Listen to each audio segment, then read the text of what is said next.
Radio Nord Info, Maël Manomba. Assalamu alaikum, c'est l'heure de votre journal sur Radio Nour et voici ce qui fait l'actualité. Le Conseil des ministres du samedi 28 juillet dernier a adopté un décret visant à encadrer la communication des acteurs politiques. Toujours parmi les annonces du dernier Conseil des ministres, la commande du Gabon de 20 cliniques mobiles pour renforcer l'offre des soins dans les zones reculées du pays. 4 cliniques mobiles ont déjà été livrées. Un conseil des ministres qui a donné l'occasion aux membres du gouvernement de réaffirmer la volonté d'assurer les mutations de l'administration publique.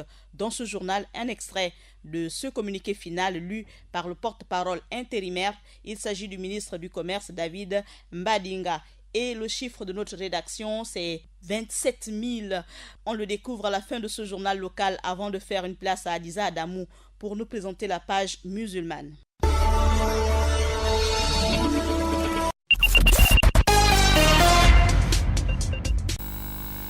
Je vous annonce donc la mise en place d'un réseau de cliniques mobiles dans chacune des provinces du Gabon afin de permettre une meilleure couverture sanitaire à l'échelle du pays et l'accès aux soins de base pour les plus démunis.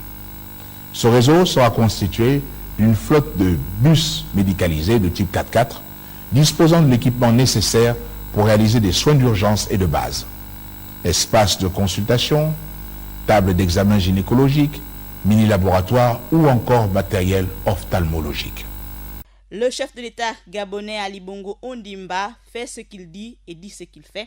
Après l'avoir annoncé le 31 décembre dernier dans son traditionnel discours des vœux à la nation, le réseau des cliniques mobiles se constitue progressivement sur une commande de 20 cliniques mobiles, c'est-à-dire des bus dotés d'un équipement médical pour les soins d'urgence.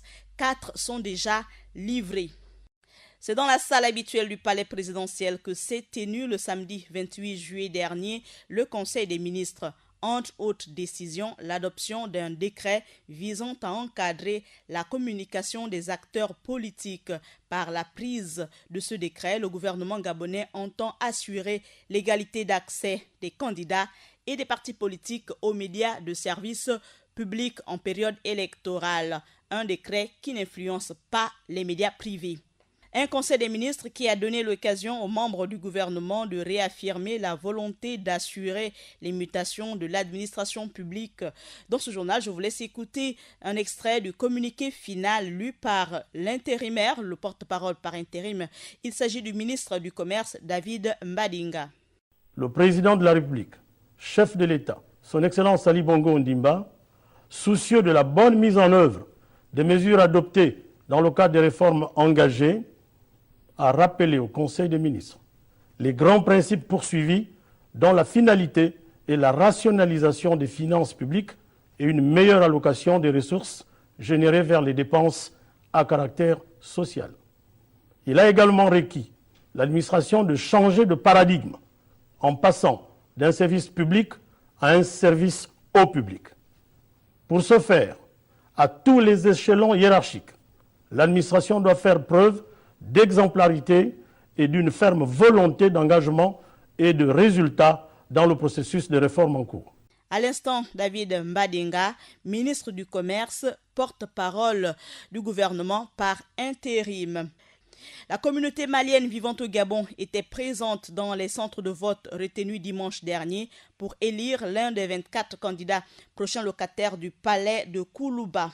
27 000, c'est le chiffre de notre rédaction et c'est un effectif. Notez que 27 000 Maliens se sont inscrits sur la liste électorale au Gabon. Place à présent à notre spécialiste de l'actualité musulmane, Adiza Adamou Essono, pour l'ouverture de la page musulmane. Assalamu alaikum Adiza.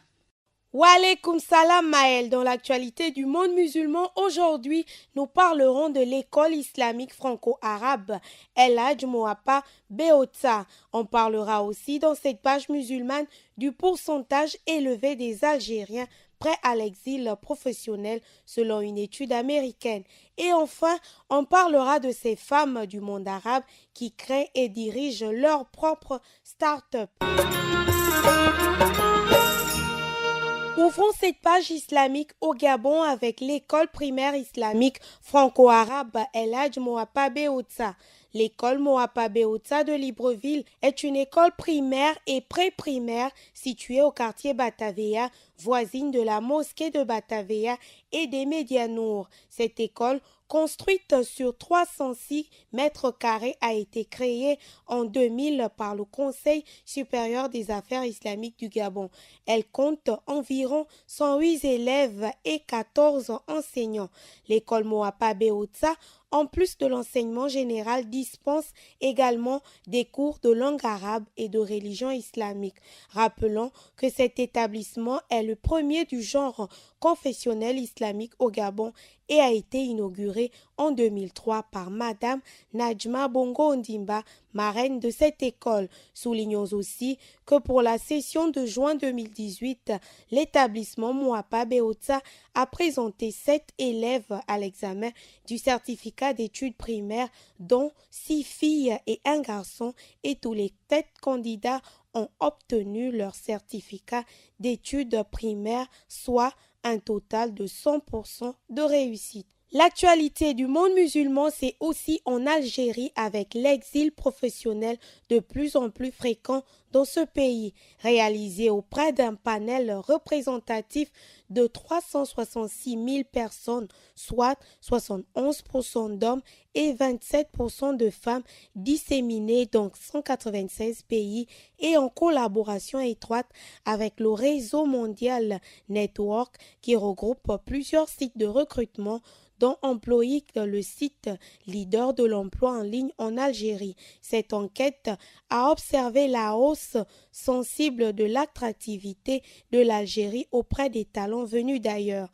L'Algérie serait perçue comme un véritable pays de cocagne à l'extérieur de ses frontières par un nombre croissant de cadres internationaux, tandis que 84% d'Algériens souhaiteraient aller voir ailleurs si l'herbe est plus verte.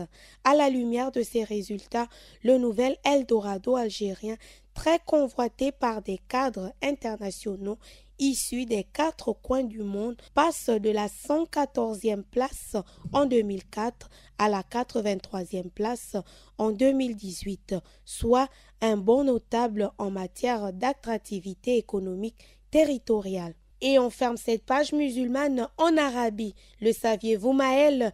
Une start-up sur 3 est créée ou dirigée par une femme dans le monde arabe.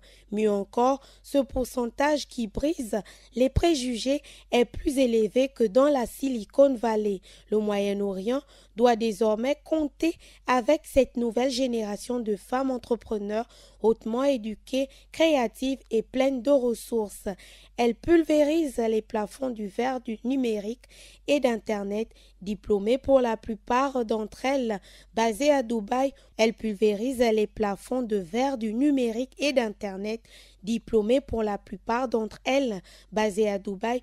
Woumena est une plateforme d'investissement qui promue l'inclusion dans le hashtag. Sa coordinatrice, Elisa Freya, croit au potentiel de ces femmes arabes.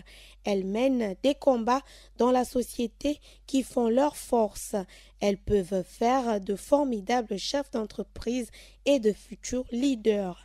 Les femmes du monde arabe impriment ainsi leur marque sur l'univers des startups.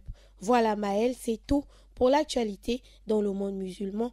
Aujourd'hui, sur ce, je vous dis assalamu alaikum wa rahmatullahi wa barakatuh à tous. Merci pour cette page musulmane, Adiza Adamou. Merci à Axel Koumba pour la mise en onde.